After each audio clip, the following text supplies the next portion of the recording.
RS Bengali ক্লাসরুমে সকলকে স্বাগত। আজকে আমি 2021 সালের মডেল অ্যাক্টিভিটি টাস্ক সলভ করব। ষষ্ঠ শ্রেণী পরিবেশ ও ভূগোল পার্ট 1 এবং পার্ট 2। আমি একটি ভিডিওতেই দুটো পার্ট অর্থাৎ পার্ট 1 এবং পার্ট 2 কমপ্লিট করব। তো তোমরা ভিডিওটি স্কিপ না করে একদম প্রথম থেকে শেষ পর্যন্ত দেখবে। সুতরাং আজকের ভিডিওর বিষয় ষষ্ঠ শ্রেণী পরিবেশ ও ভূগোল মডেল অ্যাক্টিভিটি টাস্ক পার্ট 1 ও 2। কথা না বাড়িয়ে শুরু করবো আজকের মূল ভিডিও। তার আগে সকলের কাছে একটাই রিকোয়েস্ট, এখনও পর্যন্ত যারা আমার আরএস বেঙ্গলি ক্লাসরুম এই চ্যানেলটিকে সাবস্ক্রাইব করে উঠতে পারোনি তারা অবশ্যই আমার চ্যানেলটিকে সাবস্ক্রাইব করে দিও। দেখো, ক্লাস 6 মডেল অ্যাক্টিভিটি টাস্ক 2021 ষষ্ঠ শ্রেণী পরিবেশ ও ভূগোল পার্ট 1। তো এই পার্ট 1-এ আমাদের কি প্রশ্ন রয়েছে? আমাদের প্রশ্নটা এরকম যে নিচের প্রশ্নগুলির উত্তর লেখো। প্রথমে এরকম লেখা রয়েছে, তারপরে এক দাগে আমাদের প্রশ্ন রয়েছে চাঁদের পরিবেশ সম্পর্কে চন্দ্র অভিযানকারী দলের অভিজ্ঞতার বিবরণ দাও। চাঁদের পরিবেশ সম্পর্কে চন্দ্র অভিযানকারী দলের অভিজ্ঞতার বিবরণ দাও। তো এক দাগের প্রশ্নের উত্তর হবে চাঁদের পরিবেশ সম্পর্কে চন্দ্র অভিযানকারী দলের যে অভিজ্ঞতার বিবরণ পাওয়া যায়, চাঁদের পরিবেশ সম্পর্কে চন্দ্র অভিযানকারী দলের যে অভিজ্ঞতার বিবরণ পাওয়া যায় তা এমন তারপর একটা ছোট হাইপেন দেবে। চাঁদে যেহেতু বাতাস নেই তাই শ্বাস প্রশ্বাসের চাহিদা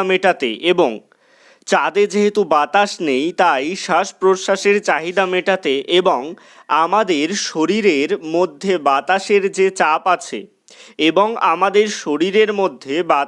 যে চাপ আছে তা স্বাভাবিক রাখার জন্য চন্দ্র অভিযানকারীরা স্পেস স্যুট পরে থাকে। সেখানে কোথাও গাছপালা নেই, রয়েছে এবড়ো খেবড়ো জমি। ছোট বড় পাথর, বিশাল আকৃতির গর্ত যাতে সূর্যের আলো পৌঁছতে পারে না, তাই পৃথিবী থেকে এগুলোকে চাঁদের গায়ে কালো কালো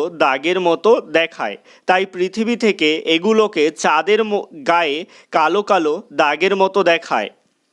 এরপর 2 দাগের প্রশ্ন, পৃথিবীর প্রকৃত আকৃতি পৃথিবীরই মতো যুক্তি সহকারে বক্তব্যটির ব্যাখ্যা দাও। তো এই প্রশ্নের উত্তর, পৃথিবী নিজের অক্ষের চারিদিকে দ্রুত ঘোরে বলে ওপর নিচ চাপা। পৃথিবীর নিজের অক্ষের চারিদিকে দ্রুত ঘোরে বলে ওপর নিচ চাপা আর মাঝখানে স্ফীত দেখায় দাড়ি। পৃথিবীর আকৃতি কমলালেবু বা নাশপাতির মতো দুই দিকে কিছুটা চাপা থাকলেও পুরোপুরি সেই আকৃতির সাথে মেলে না। আসলে পৃথিবীর আকৃতি পৃথিবীর মতো, এটা ইনভাইটেড কমার মধ্যে রাখবে। আসলে পৃথিবীর আকৃতি পৃথিবীর মতো, যাকে ইংরেজিতে বলে জিওড। অর্থাৎ পৃথিবীর আকৃতিকে কিছুর সাথেই তুলনা করা চলে না, পৃথিবীর নিজস্ব আকৃতি রয়েছে, সেটাকে বলা হয় জিওড। তাই বলা যেতে পারে যে পৃথিবীর আকৃতি প্রকৃতভাবে পৃথিবীরই মতো, সেটা অন্য কিছুর সাথে তুলনা করা যায় না। এরপর 3 দাগের প্রশ্ন রয়েছে, একটি বৃত্ত অঙ্কন করে 5টি গুরুত্বপূর্ণ অক্ষরেখা মান সহ চিহ্নিত করো। একটি বৃত্ত অঙ্কন করে 5টি গুরুত্বপূর্ণ অক্ষরেখা মান সহ চিহ্নিত করো। এখানে কিন্তু তোমাদের একটা ছবি আঁকতে হবে। 4 দাগের উত্তর করার জন্য তোমরা একটা পেন্সিল কম্পাস নিয়ে প্রথমে একটা বৃত্ত করবে এবং সেই বৃত্তটার মাঝ বরাবর যে রেখাটা আঁকবে সেটা হচ্ছে নিরক্ষরেখা। মাঝ বরাবর যে রেখাটা থাকবে সেই রেখাটার নিচে লিখবে কি? নিরক্ষরেখা। এই নিরক্ষরেখার মান হচ্ছে 0 ডিগ্রি। নিরক্ষরেখার মান কত? 0 ডিগ্রি। এবার দেখো, তোমরা বৃত্তটিকে মাঝ বরাবর যে রেখাটি রাখলে সেটাকে নাম দিলে নিরক্ষরেখা 0 ডিগ্রি। আর এই যে পৃথিবী আঁকলে তার উপর দিকে হবে উত্তর মেরু আর নিচের দিকে দক্ষিণ মেরু। উপর দিকে উত্তর মেরু, নিচের দিকে দক্ষিণ মেরু। তারপরে এখান থেকে আরও দুটো দাগ হবে, একটা দুটো। নিরক্ষরেখার নিচে কটা? একটা দুটো। আর নিরক্ষরেখার উপরেও একটা দুটো। তাহলে এই দাগগুলো কিসের? দক্ষিণ মেরুর নিচে রয়েছে কুমেরু বৃত্ত রেখা। দক্ষিণ মেরুর নিচে কি? কুমেরু বৃত্ত রেখা 66.5 ডিগ্রি দক্ষিণ। কুমেরু বৃত্ত রেখা কি? 66.5 ডিগ্রি দক্ষিণ। কুমেরু বৃত্ত রেখা 66.5 ডিগ্রি দক্ষিণ। আর মকর ক্রান্তি রেখা 23.5 ডিগ্রি দক্ষিণ। এই যে গোল মতো, এটা হচ্ছে ডিগ্রি। মকর ক্রান্তি রেখা 23.5 ডিগ্রি দক্ষিণ। তারপরে এই নিরক্ষরেখার ওপরে রয়েছে কর্কট ক্রান্তি রেখা। কর্কট ক্রান্তি রেখা 23 ডিগ্রি উত্তর। কর্কট ক্রান্তি রেখা কি? 23.5 ডিগ্রি উত্তর, 23.5 ডিগ্রি উত্তর। আর সুমেরু বৃত্ত রেখা 66.5 ডিগ্রি উত্তর। এটা হচ্ছে উত্তর মেরু, এটা হচ্ছে দক্ষিণ মেরু। তাই এপাশে যেগুলো রয়েছে সেগুলো দক্ষিণ হবে, আর এপাশে যেগুলো রয়েছে সেগুলো উত্তর হবে। তো আরেকবার বলে দিই, প্রথমে নিরক্ষরেখা মাঝ বরাবর, নিরক্ষরেখার নিচে রয়েছে মকর ক্রান্তি রেখা 23.5 ডিগ্রি দক্ষিণ। মকর ক্রান্তি রেখা কি? 23.5 ডিগ্রি দক্ষিণ। আর কর্কট ক্রান্তি রেখা 23.5 ডিগ্রি উত্তর। তারপরে এখানে কুমেরু বৃত্ত রেখা 66.5 ডিগ্রি দক্ষিণ, আর সুমেরু বৃত্ত রেখা 66.5 ডিগ্রি উত্তর। তো এটা তোমরা এইভাবে ছবিটা দেখে নিজেদের খাতায় করে নেবে। তো ছবিটা তোমরা একটু ভালো করে দেখে নাও।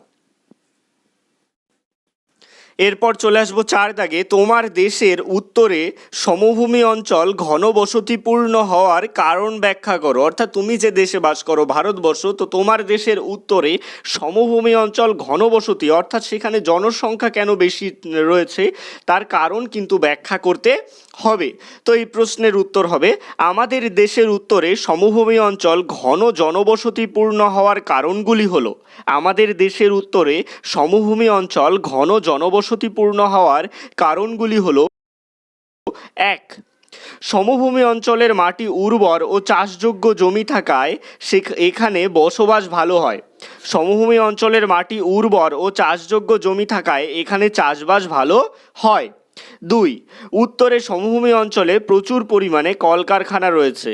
উত্তরে সমভূমি অঞ্চলে প্রচুর পরিমাণে কলকারখানা রয়েছে। 3. উন্নত মানের স্কুল কলেজ বিদ্যালয় থাকায় শিক্ষার সুযোগ সুবিধাও রয়েছে। উন্নত মানের স্কুল কলেজ বিদ্যালয় থাকায় শিক্ষার সুযোগ সুবিধাও রয়েছে। 4. উত্তরের সমভূমি এলাকা সড়ক পথে যোগাযোগ ব্যবস্থা অত্যন্ত উন্নত। উত্তরের সমভূমি এলাকায় সড়ক পথে যোগাযোগ ব্যবস্থা অত্যন্ত উন্নত প্রভৃতি। তো এই পর্যন্ত সম্পূর্ণ হলো আমাদের ষষ্ঠ শ্রেণীর পরিবেশ ও ভূগোল মডেল অ্যাক্টিভিটি টাস্ক 2021-এর পার্ট 1-এর ভিডিও। এবার আমি পার্ট 2টা বলছি। এবার শুরু করছি ষষ্ঠ শ্রেণী পরিবেশ ও ভূগোল part 2 model activity task part 2। দেখো, আমাদেরকে প্রথমেই প্রশ্ন যেটা রয়েছে পার্ট 2-তে, প্রথম প্রশ্নটা রয়েছে, যে গ্রহ তার নিজের অক্ষের চারিদিকে উত্তর থেকে দক্ষিণে ঘোরে তার নাম। অর্থাৎ যে গ্রহটি তার নিজের অক্ষের চারিদিকে উত্তর থেকে দক্ষিণ দিকে ঘোরে সেই গ্রহটির নাম লিখতে হবে ও দুটি বৈশিষ্ট্য লিখতে হবে। সেই গ্রহটির দুটি বৈশিষ্ট্য লিখতে হবে। তো 1 দাগের প্রশ্নের উত্তর কি হবে? দেখো, 1 দাগের প্রশ্নের উত্তর ইউরেনাস গ্রহ উত্তর থেকে দক্ষিণে ঘোরে। ইউরেনাস গ্রহ উত্তর থেকে দক্ষিণে ঘোরে। এই গ্রহের দুটি বৈশিষ্ট্য হলো 1. এটি শীতলতম গ্রহ। এই গ্রহের উষ্ণতা এটা কিন্তু -216 ডিগ্রি সেন্টিগ্রেড। এটি শীতলতম গ্রহ, এই গ্রহের উষ্ণতা -216 ডিগ্রি সেন্টিগ্রেড। আর 2. মিথেন গ্যাস বেশি থাকায় এই গ্রহের রং সবুজ। 2 দাগ, আন্তর্জাতিক তারিখ রেখা বাঁকিয়ে আঁকা হয়েছে কেন? আন্তর্জাতিক তারিখ রেখা কি? যে তারিখ রেখার জন্য বিভিন্ন দেশের সময়ের মধ্যে কিন্তু পার্থক্য থাকে। তো এই আন্তর্জাতিক তারিখ রেখা বাঁকিয়ে আঁকা হয়েছে কেন? তো এই প্রশ্নের উত্তর হবে, আন্তর্জাতিক তারিখ রেখা এমন এক রেখা যার পূর্ব দিক গেলে একদিন যোগ করতে হয়, আর পশ্চিম দিক গেলে একদিন বিয়োগ করতে হয়। এরপর প্যারা চেঞ্জ করে লিখবে, আন্তর্জাতিক তারিখ রেখা যেখানে কল্পনা করা হয়েছে সেখান থেকে স্থলভাগগুলি বাদ দিয়ে সেখান থেকে স্থলভাগগুলি বাদ দিয়ে বাঁকিয়ে জলভাগের ওপর দিয়ে নিয়ে যাওয়া হয়েছে। বাঁকিয়ে জলভাগের ওপর দিয়ে নিয়ে যাওয়া হয়েছে কারণ স্থলভাগের ওপর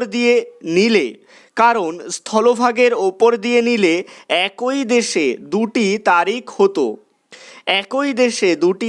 হতো কমা যার ফলে সমস্যা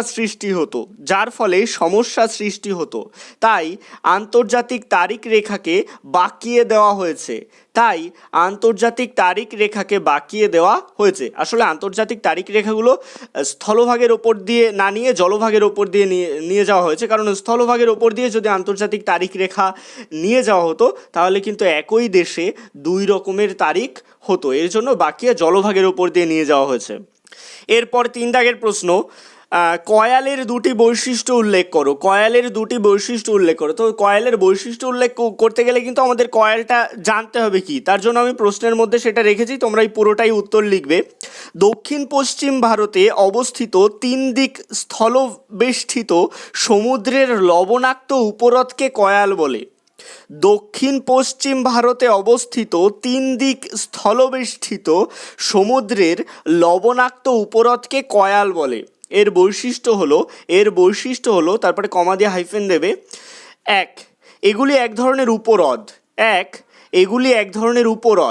2, এগুলি লবণাক্ত জলের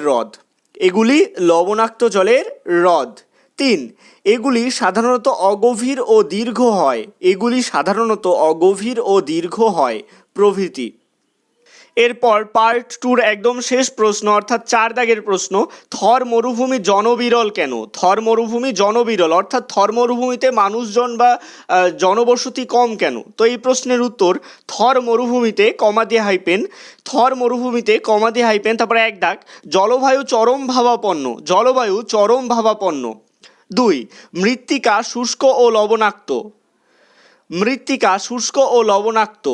3, অনুর্বর চাষের অযোগ্য জমি, তাই কৃষিকাজ তেমন হয় না। 4, যোগাযোগ ব্যবস্থাও অনুন্নত প্রভৃতি বিভিন্ন কারণে থর মরুভূমি জনবিরল। তো এটাই ছিল 2021 সালের ষষ্ঠ শ্রেণীর পরিবেশ ও ভূগোলের পার্ট 1 এবং পার্ট 2 এর মডেল অ্যাক্টিভিটি টাস্কের ভিডিওটি কেমন লাগলো অবশ্যই কমেন্টের মাধ্যমে জানিও। ভালো লাগলে লাইক করো এবং একই ক্লাসের বন্ধুদের সাথে ভিডিওটি শেয়ার করতে ভুলো না। তোমাদের ক্লাসের আরও অন্যান্য সাবজেক্টের মডেল অ্যাক্টিভিটি টাস্কের ভিডিও পেতে এবং পড়াশোনা সংক্রান্ত আরও গুরুত্বপূর্ণ ভিডিওর আপডেট পেতে অবশ্যই RS বেঙ্গলি ক্লাসরুমের সাথে থেকো। সবশেষে একটাই রিকোয়েস্ট, এখনও পর্যন্ত যারা আমার চ্যানেলটিকে সাবস্ক্রাইব করে উঠতে পারেনি তারা অবশ্যই RS বেঙ্গলি ক্লাসরুম এই চ্যানেলটিকে সাবস্ক্রাইব করুন আর পাশে থাকা বেল আইকনটিকে প্রেস করুন নতুন ভিডিওর আপডেট সবার আগে পেতে।